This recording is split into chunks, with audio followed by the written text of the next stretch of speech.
ನಮಸ್ತೆ. ನಾನೀಗ ಅಲಸಂದೆ ಕಾಳು ಸಾರು ಮಾಡ್ತಾಯಿದ್ದೀನಿ. ಈ ರೀತಿ ನೀವು ಒಮ್ಮೆ ಟ್ರೈ ಮಾಡಿ ನೋಡಿ, ಟೇಸ್ಟು ಚೆನ್ನಾಗಿ ಬರುತ್ತೆ ಈ ರೀತಿ ಮಸಾಲೆ ಹಾಕಿ ಮಾಡೋದ್ರಿಂದ. ಮೊದಲಿಗೆ ಒಂದು ಕುಕ್ಕರಲ್ಲಿ ಅಲಸಂದೆ ಕಾಳು ಹಾಕಿ, ಆಲೂಗಡ್ಡೆ, ಬದನೆಕಾಯಿ ಮತ್ತು ಒಂದು ಬೇಕಾಗಿರುವಷ್ಟು ಉಪ್ಪು ಹಾಕಿ, ನೀರು ಹಾಕಿ ಕುಕ್ಕರಲ್ಲಿ ಒಂದು ವಿಸಲ್ ಮಾಡಿಸ್ಕೋಬೇಕು. ಆದಮೇಲೆ ಒಂದು ಸ್ಟವ್ ಮೇಲೆ ಒಂದು ಪ್ಯಾನ್ ಇಟ್ಕೊಂಡು ಎಣ್ಣೆ ಹಾಕಿ, ಜೀರಿಗೆ, ಗಸಗಸೆ, ಮೆಂತ್ಯ, ಈರುಳ್ಳಿ, ಬೆಳ್ಳುಳ್ಳಿ, ಇಲ್ಲಿ ಕರಿಬೇವಿನ ಸೊಪ್ಪು, ಮತ್ತು ಇಲ್ಲಿ ನಾನು ಒಣಮೆಣಸಿನ್ಕಾಯಿ ಯೂಸ್ ಮಾಡ್ತಾಯಿದ್ದೀನಿ. ನೀವು ಬೇಕಾದರೆ ಇಲ್ಲಿ ಅಚ್ಚ ಖಾರದ ಪುಡಿ ಸಹ ಯೂಸ್ ಮಾಡ್ಬೋದು.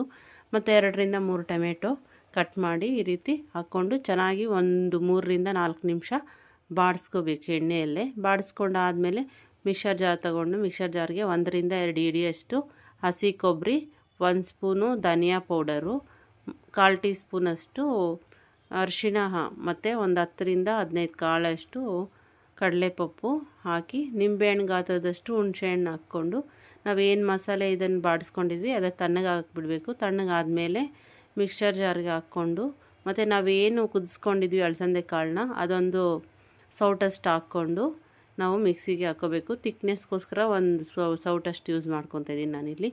ಚೆನ್ನಾಗಿ ನುಣ್ಣಗೆ ರುಬ್ಕೊಂಡಾದಮೇಲೆ ಆ ಮಸಾಲೆ ಏನಿದೆ ಅದನ್ನು ಸೇರಿಸ್ಬಿಟ್ಟು ಅಲಸಂದೆ ಕಾಳಿಗೆ ನಮಗೆ ನೀರು ಸಹ ಅಷ್ಟೇ ಜಾಸ್ತಿನೂ ಹಾಕ್ಕೋಬೇಡಿ, ಕಡಿಮೆನೂ ಹಾಕ್ಕೋಬೇಡಿ, ಒಂದು ಮೀಡಿಯಮ್ ಹದದಲ್ಲಿ ಹಾಕ್ಕೊಳ್ಳಿ.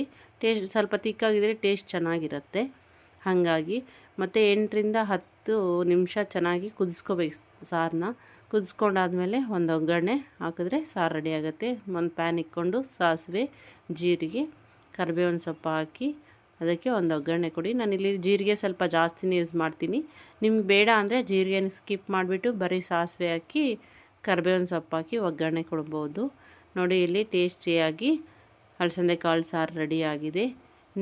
ನೀವು ಈ ರೀತಿ ಟ್ರೈ ಮಾಡಿ ನೋಡಿ ಒಮ್ಮೆ, ಸೂಪರ್ ಟೇಸ್ಟಿಯಾಗಿರುತ್ತೆ. ಇಷ್ಟ ಆದರೆ ಒಂದು ಲೈಕ್ ಮಾಡಿ, ಶೇರ್ ಮಾಡಿ, ಸಬ್ಸ್ಕ್ರೈಬ್ ಮಾಡಿ. Thank you.